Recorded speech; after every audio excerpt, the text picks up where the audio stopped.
right, welcome everyone to the Juxtaposition. Hi, people. As you know, it is February, which is the month of love, and we have started a new series called Love is Beyond the State of Being in Love. And the reason why we came up with this title is that love is not just the physical, emotional feeling, but it's beyond that state of that fantasy feeling. It's more than that, it's deeper than that. And so as we journey through February, we're interviewing 4 couples, beautiful couples that display what love is, and they explain what marriage is about and their journey. And so as we continue to show these couples, just journey with them, and hopefully everyone learns something new. I've learned something new, I think. I've learned a lot from them.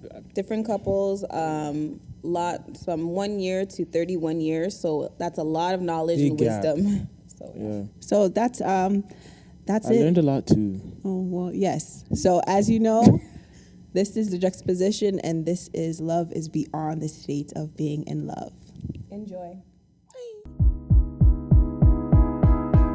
I ain't gonna expose. I'm not like that. I'm not a snitch. Virginity. It's a hush hush topic. Yeah. They love me. Let's see if your parents raised you. It's deeper than the physical. What up, fam? Welcome back to the Juxtaposition, everyone. All right, I'm Rod I'm Julie. Hufnagel, and we've been married some unknown period of time. We didn't count that. About 30 31? and a half. 30 and a half. 30 this year and a will half be 31. years. Yep. 31 years in August. So a little while. Tell us your story and how you guys met. All right. So I met Julie's sister, and Her name's Heidi. I was totally taken by her. Our And I'm sisters like, went to wow, the same this woman is university. amazing. And of course, she was like many years older than me, but I was not dissuaded. I'm talking to my sister about her, and she's going, nope, sorry, she's already taken. She was already engaged, I believe, at that time. And I said, just kind of in an offhanded comment to my sister, yeah, our sisters were going to University of Western Ontario together. That was the connection between our sisters. And I said to my sister, too bad she doesn't have a younger sister. And my sister says, well, actually, and the rest is history. So the first time we met was actually at a concert, and I had no idea that this was all being orchestrated for us to meet. But Rod's actually the youngest of 5, and most of them are boys, except for his one sister. So I got to meet all the brothers this night at a concert, and we met just on the intermission because I was there with friends, and I just got introduced to the Hufnagel brothers. And I'm quite outgoing and very excitable, and so I'm bouncing over to meet these guys. And Rod and his brothers come shuffling out of their row. Rod looks at me, shakes my hand, says, hi, turns beet red, and shuffles back into his row and sits down. And so that was our first meeting. And so we debate about our age at that point Yeah, in we time. were 15. I say 14. He's but- wrong. And then Although I'm older than him by 3 months, so it's Yeah, possible so, that I was much older at that time. I maybe, was yeah. 15, so mature, and you were Sure, just let's 14. go with that. So then we met kind of for real or meaningfully 2 or 3 years later at a graduation party of our sisters again. And it was a party, we just hung out and we just started talking, and we spent the entire evening talking and just opening Yeah, just to up each to other. each other, and couldn't believe how just connected our hearts and lives and perspective were. We just both really wanted to live for Jesus, really wanted to spend our lives serving him. God had called me to be a pastor's wife. And she told me that night, and I did not tell her that my plan was to be a pastor. And she just was saying that, putting that out there. So I'm like, oh my goodness, this is like a rare find. Like extremely rare, extremely awesome. And so we actually both left that party saying to ourselves, this is the person I'm I want to gonna get marry. married to. Yeah. Yeah. And so then a bunch of dating and all that happened after that. But that Yeah. was the story. That's kind of it. How did you know she was the one, and Julie, how did you know he was the one? It was a passion for God. I mean, it was God's perfect timing when we, like, the do-over on the meeting was really his perfect timing. I think he'd, grown each of us in the ways we needed to grow. Rod was way more confident. God had called me by that point to be a pastor's wife, and I was really passionate about the Lord. And Rod, he'd been baptizing his brothers in the bathtub since he was like 2. So the pastoral calling had been on his life since birth. Yeah, and it was just so neat. I mean, it makes sense, like at this university party, that we clicked because we were the youngest people there. But then it was just amazing how our stories intersected so well, and like our passions and stuff. And I was just like, God, don't let me blow this. Like, this is the guy for me. Yeah, very similar. Just like Julie and I just found in Julie so much commonality in just a passionate pursuit of God, really openness, exciting relationship with God, very live relationship with God, and a passion for ministry. And kind of many of the same frustrations that we had shared in ministry. We were both involved in our youth groups, and we just wanted to really make a great difference for God. And so this was like the ultimate person to get to hook up with and go for that together. Hook up with in a marital sort of sense. What? Not before we got married. Yes. No. I mean, this is the person that I wanted to marry, get hooked, and hitched to that sense. Yes, this is what I were talking about. We're old. I mean, we're using she was also highly attractive, so it was very difficult not to do the other form of hooking up. So that was definitely a theme, too. But maybe we'll get into that later. Oh, I mean, look at her. All right, so. My shirt's red. It doesn't have to be my face, too. Okay. Okay, so was there ever a time that you wanted to give up on your marriage, and what made you stay? This is a great question to ask married couples. So within 4 months of being married, I was offering to Rod to type up the divorce papers. At that time, like when we first got married, I was a legal secretary. I worked for a lawyer who mostly did divorces and separations and stuff, so I knew how to do the papers. And by 4 months in, we were done, like done. Okay? Yeah. So that was the first time. We've been married a long time.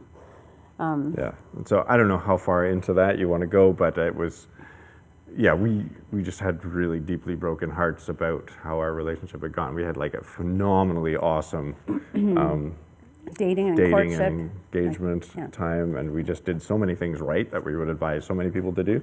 But marriage kind of exposed some holes that nothing else had, and yeah, I mean, I was a Christian. I was trying to follow God, so I knew I wasn't allowed to get divorced. So basically, I said to God, just kill me, or kill her. But like, I can't live this way, and I would much rather be dead.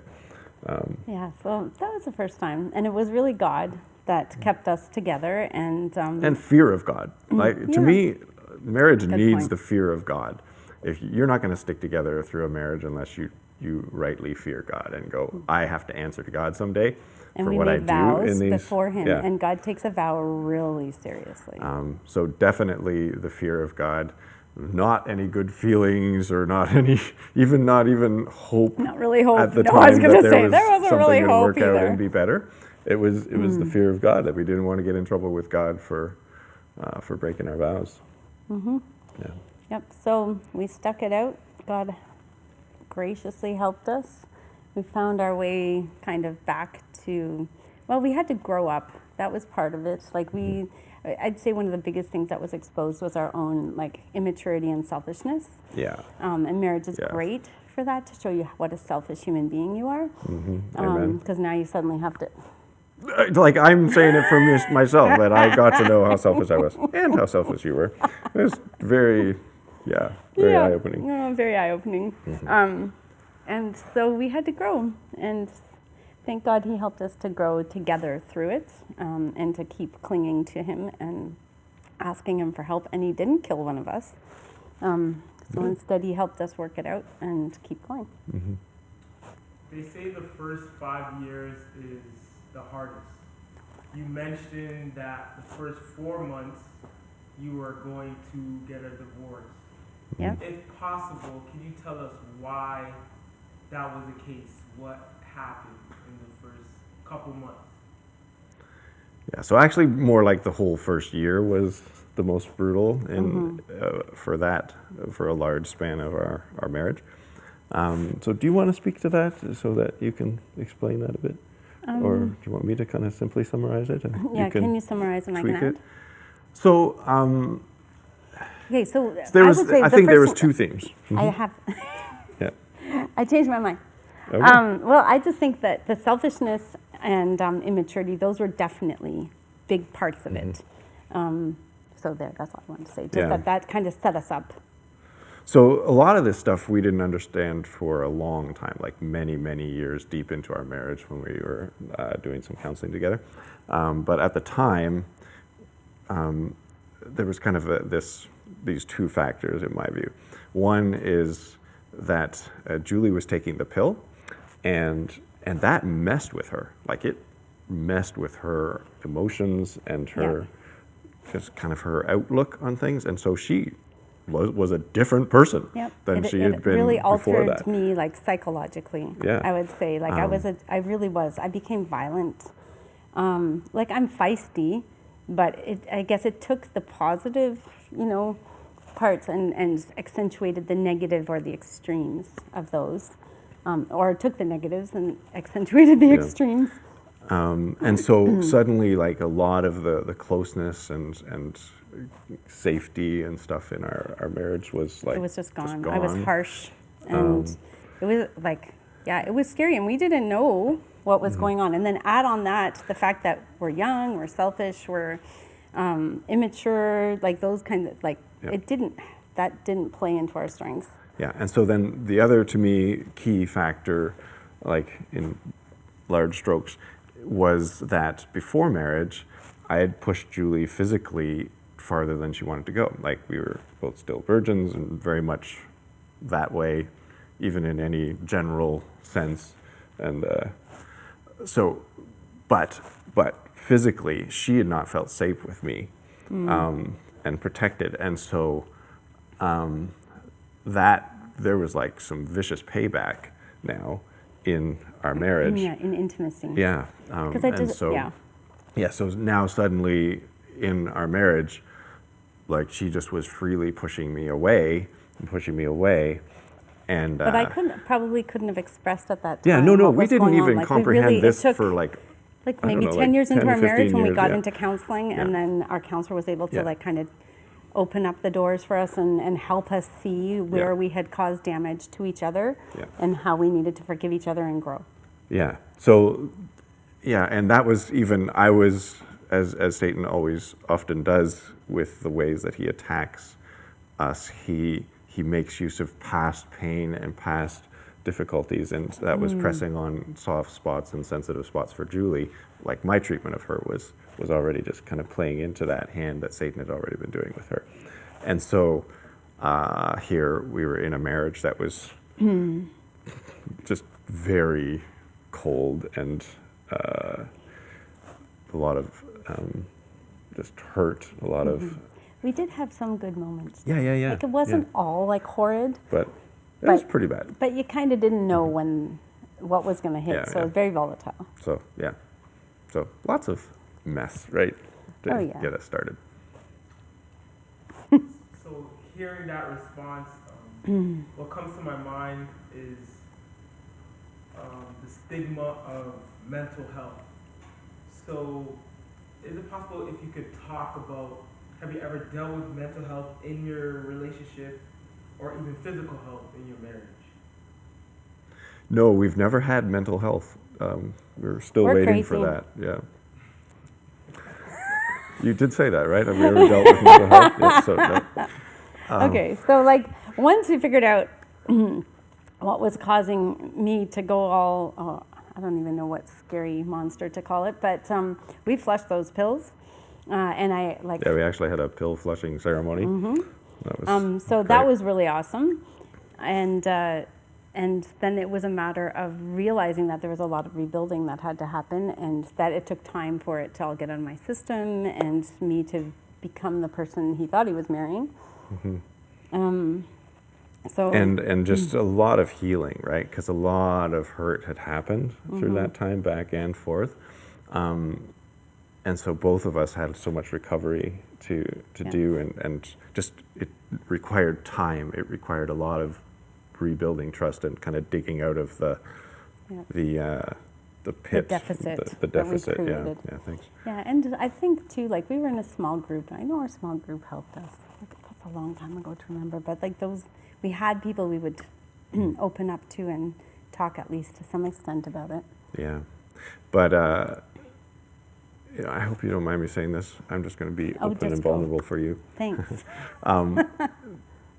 I tried to get us into counseling like very, very soon. Oh, And so there was a huge amount of stigma, I think, attached for Julie in terms of counseling.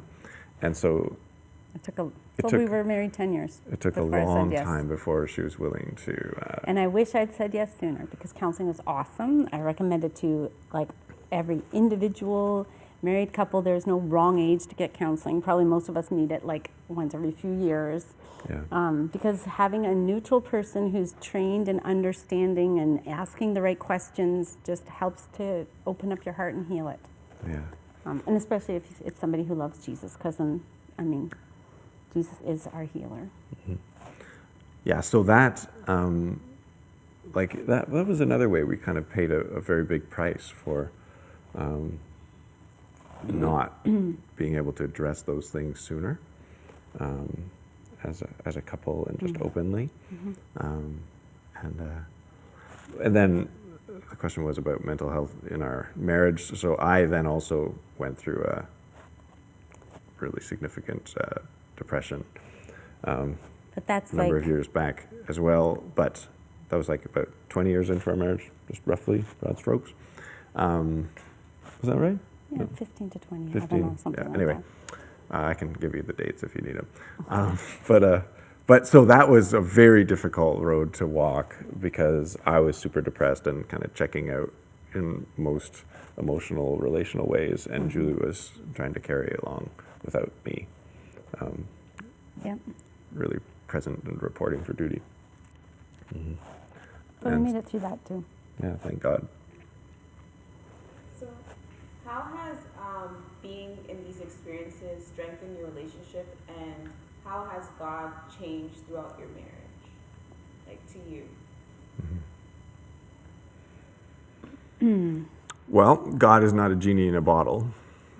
That's a change, definitely, because I faced like severe disappointment with God in that first year of marriage, because I'm like going, what the flip, God? Like, I've done everything right. Like, I've avoided so much wrong stuff and just prayed so much and fasted and sought so much counsel, and so did Julie, about deciding to be married, and then I get this, and we get this. And I think that it's just often advertised inadvertently or directly by Christians that if you do these right steps in your progression towards marriage, then your marriage will go well and it'll be nice and great and everything that you hope for. And okay, maybe that'll happen. Good luck with that. But probably what you're going to experience is you're broken and your wife's broken still, and God has work to do in both of you that will actually be best facilitated by experiencing less than what you want and different than what you were planning on. So, yeah, just a reorientation of what God's love in action looks like. It doesn't look like everything working out nicely for you.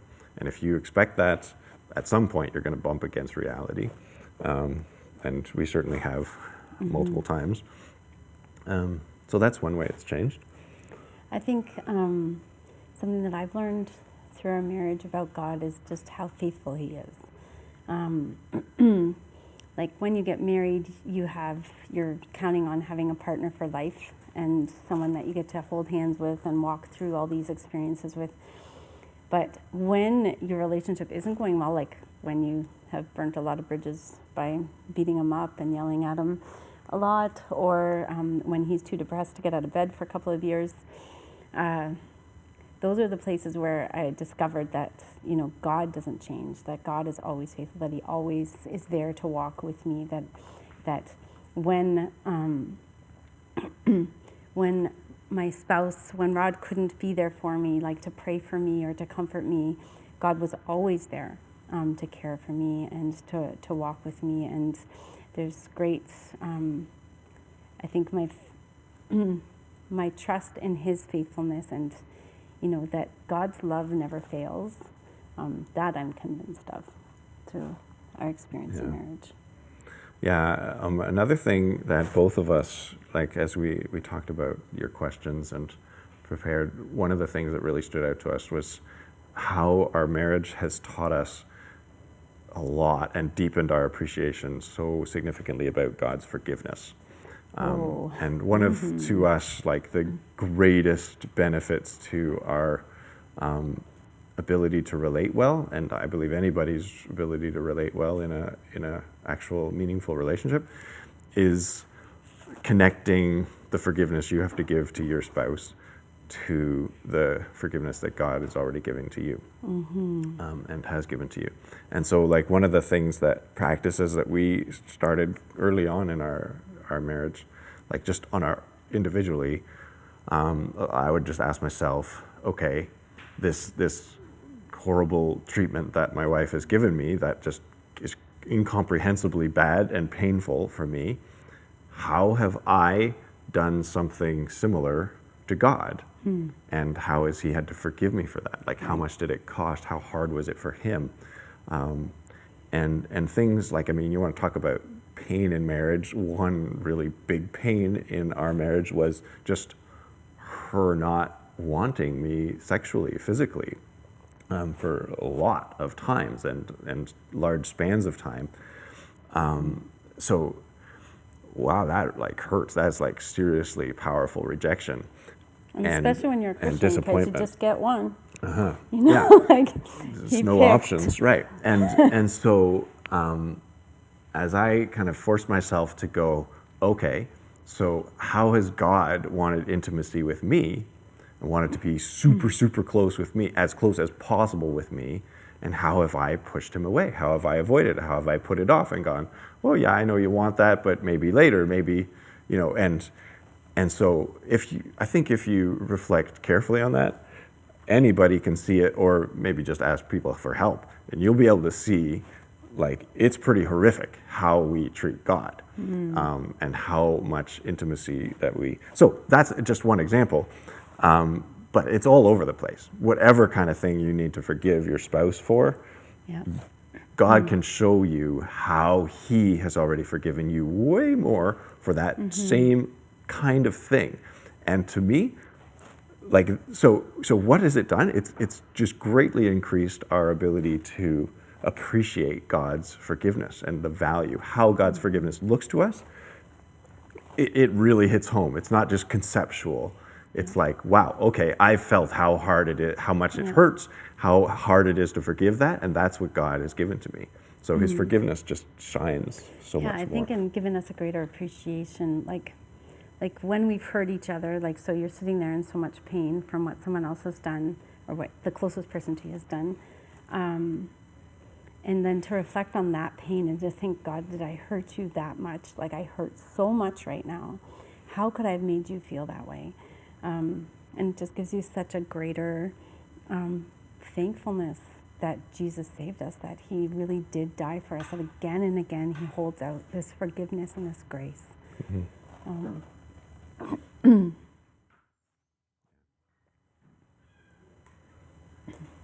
how do you think that people can have a successful marriage? What is the key to having a successful marriage? Well, forgiveness, like we just talked about, for sure.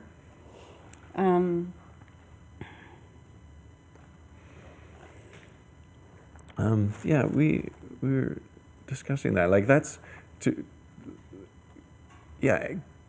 deriving what you need primarily from God, instead of looking to your spouse for that, I think is extremely powerful for enabling a marriage to be rich and stable and lasting, because the world advertises male male-female relationships, romantic relationships, as like the answer. It is like the thing that will fulfill you and will make life meaningful and will to satisfy you. It'll be bring all the greatest stuff together for you. And no human relationship can bear the weight of that kind of expectation and requirement. And so it's gonna be disappointing if that's where you're looking for those things, like for absolutely faithful love, for always being wanted, for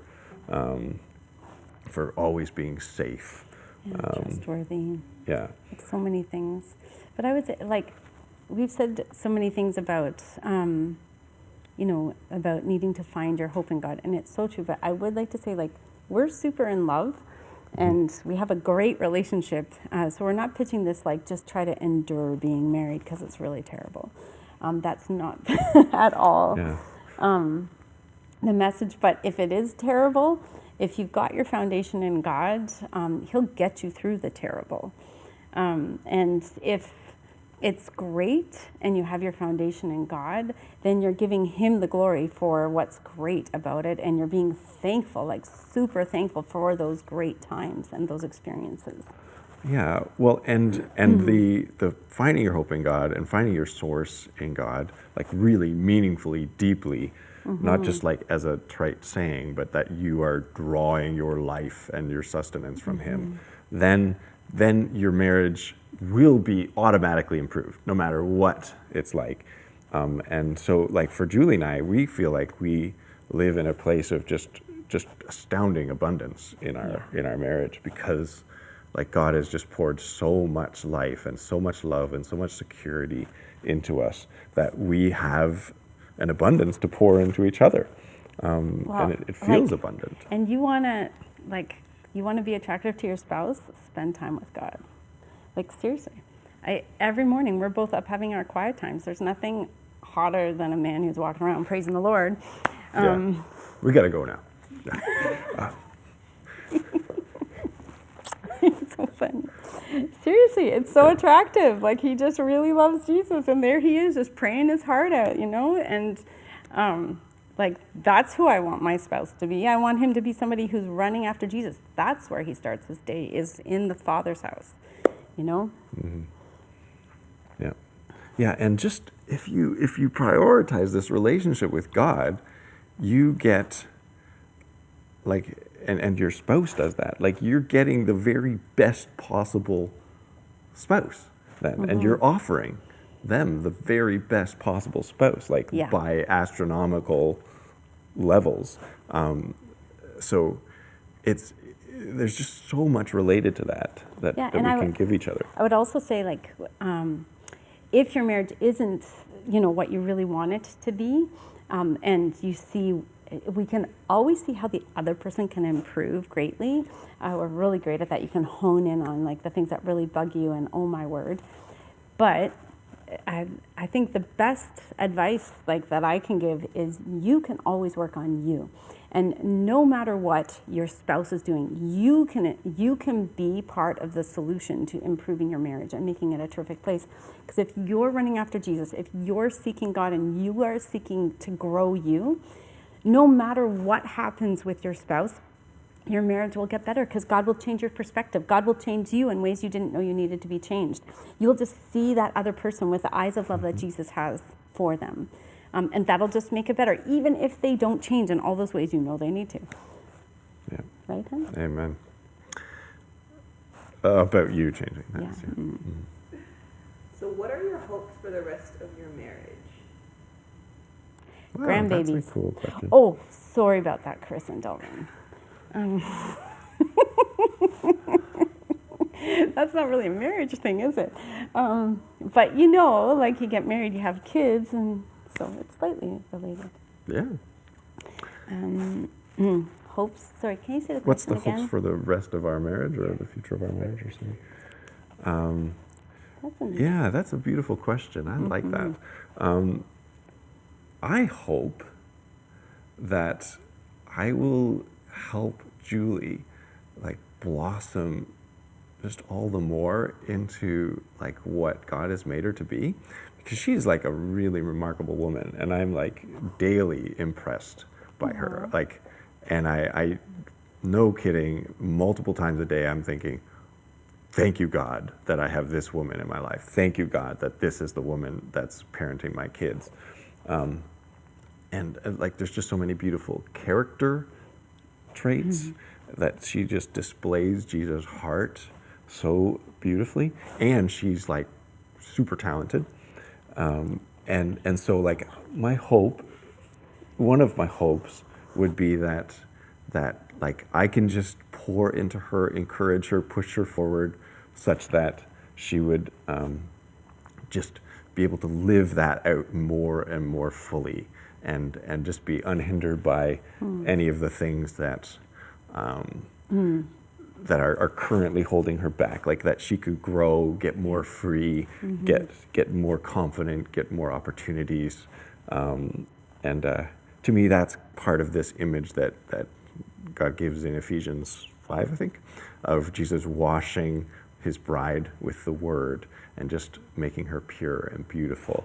And like, I just want Julie to shine as beautifully and fully as God has made her to shine. So that's Awesome. part of what I hope. I like that answer. And for me, it's, I mean, like we're so similar, but I really want to be, God's put an incredible calling on Rod's life and given him a vision to live out that is amazing. And I just want to like support and lift him up in whatever way that I can, so that God can really fulfill all that he wants to do in and through him. And we're doing it like as a partnership and as a team, but like he's the lead. And I'm really happy to do that hand in hand. Yeah. I also hope that Julie and I will just keep enjoying each other more fully, and just engaging more deeply, and just like feasting on this Incredible love that we have. wealth that God has given us in each other and in this relationship, and that will just keep growing and expanding. Oh, we're like besties. basically that we would keep on this trajectory that God has us on. That would be just amazing, Awesome. because like flipping, yeah, good stuff. Okay. What is the best piece of relationship advice you were given? Or what's an advice that you would like to share for everyone who's listening? That we were given. I don't know if that I can't remember any specific ones we were given. I'm sure probably everything we're saying we've been given at some point. One question not to ask a newly married couple is, how's married life? Because our first year was super bad. Yeah, So only ask that question in private, like in the ladies' room or something, and ask it with sincere, like, are you okay? But that's just a side one. Advice, I think, like, kind of have this theme: get super close to God and make Him your priority. That's. You do that, you're going to be the best spouse you possibly can be, and your spouse is going to feel like they won the lottery. Yeah. The whole theme of just, if you can receive your Father's love, then and really believe that you have His delight. Yes. So you don't have to earn it. You don't have to grab it from anybody else. Then you're not trying to find that in your spouse. Necessarily. Then, like Lord willing, you'll find plenty of that in your spouse, but you don't have to find the perfect ultimate of that in your spouse. And then you can just bless that that wife or husband out of that abundance that you feel so loved already. You feel so secure. You feel so delighted, and you feel so worthy, so honored by God as your Father, that you can just give that. And I think, like, I really feel like I experience that from you. Yeah, and me I think I too. give that to you. Oh, yeah. Yeah. That's really great. So, yeah, like. Okay, and just one other thing I would say is to the men, lead. Don't be quiet. Stand up and be a confident man in Jesus. And if you're not that, then spend more time with God, because that's who you're supposed to be, and that's what we want as wives. And that's what God calls you to. In Genesis, like he's calling you to be a protector and a defender. So don't be quiet like Adam was quiet, but stand up and be a man. And lead us, because we want to follow a man who's following Jesus.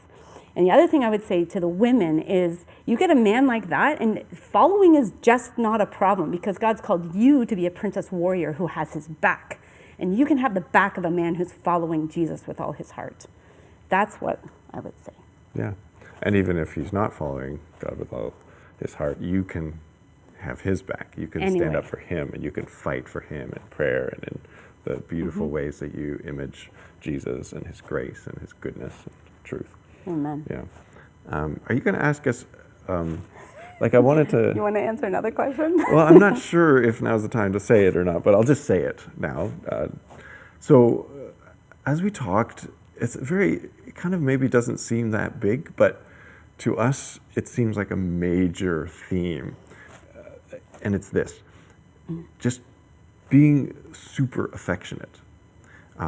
Affectionate physically and affectionate like verbally, affectionate just in all kinds of ways, just that this is just a constant tone, and this is like the noise in your home.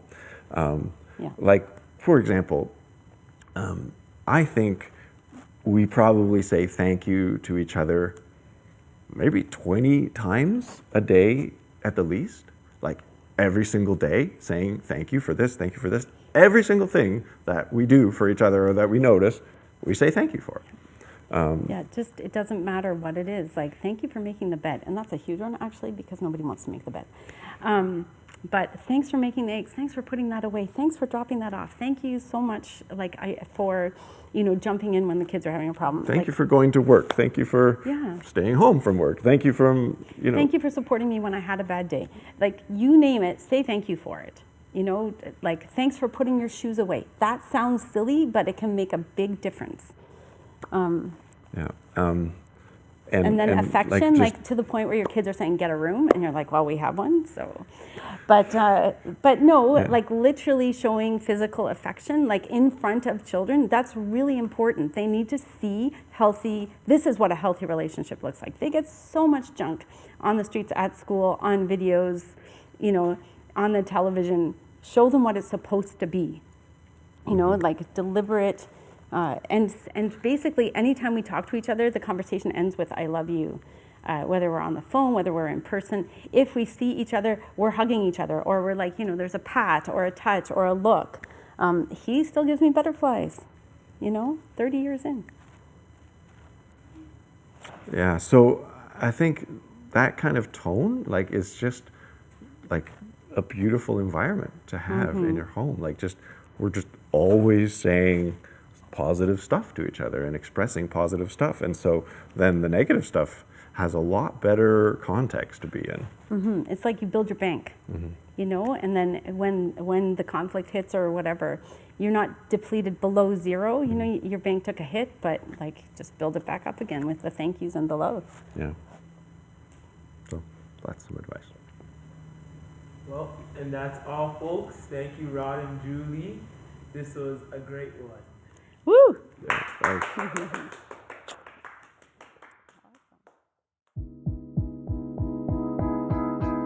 I ain't gonna expose. I'm not like that. I'm not a snitch. Virginity. It's a hush hush topic. Yeah. They love me. Let's see if your parents raised you. It's deeper than the physical. What up, fam? Welcome back to the Juxtaposition, everyone.